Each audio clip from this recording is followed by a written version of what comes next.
Hello, Winterbee scientists. Welcome back to another week of STEAM. Mr. Carlson here. And it is one of my favorite times of year. We have just made it into fall, and along with fall, we have cooler temperatures. And I'm sure all of you have noticed that along with those cooler temperatures, we have changes that are happening in the trees, specifically the color of the leaves. Have you ever wondered, why do the leaves change colors in the fall? Well, we're going to discover the answer to that, and we're going to do an activity that involves some of these leaves. So the first thing that I want you guys to do is go outside and collect 3 or 4 leaves, not too big, but let's make sure that we have different leaves so that you can compare them later. Now, before you go outside, make sure that you ask permission from a caregiver to go out and collect some leaves and bring them back and finish this video.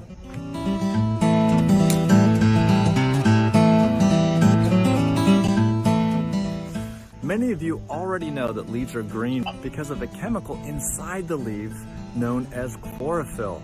That chlorophyll is used in photosynthesis to create food for the tree. In the fall, trees drop their leaves, so they're going to pull all of that chlorophyll into the trunk, leaving pigments of different colors in the leaves. Some of these pigments are yellow, brown, orange, and even red. And that is why the leaves change color in the fall. Okay, in today's activity, we're going to need a few supplies. We need different colored crayons, we need your leaves, and 2 or 3 sheets of paper. We're going to do some leaf rubbings. Now, some of you may have done this in the past. And what you're going to do is take your leaf, place it on a hard surface, and put your paper over the top. Now, you're going to have to support the paper with one hand and very lightly you're going to take your crayon and make sure that you color over that leaf onto your paper, and you should start to see a leaf emerge underneath your paper.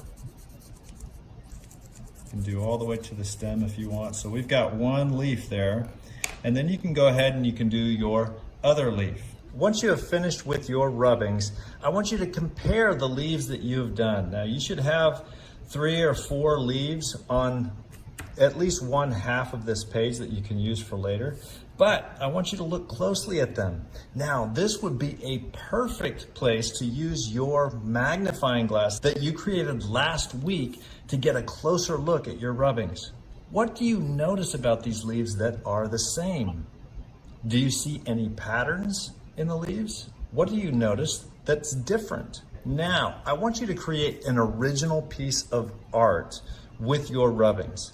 Now, I have a couple of ideas, and you do not have to use these. You can come up with your own idea. I thought, you know what? I can fold this paper in half, and I can make a card that I can give to a parent, a caregiver, or a friend, telling them how thankful I am for them.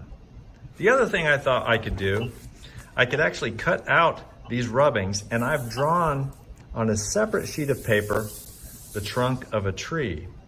And once I've cut these rubbings out, I can glue them onto the ends of the branches. So on this one, I would need at least 4 leaves, and I can put them anywhere I want on the paper. So these are just a couple of ideas, but I want to see what you come up with, and it can be something completely different. When you're finished with your original piece of art, I want you to take a picture of it and put it in the Google Slides that I have on my Google Classroom. Thank you, everybody. Have a great week, and as always, have fun STEAMing.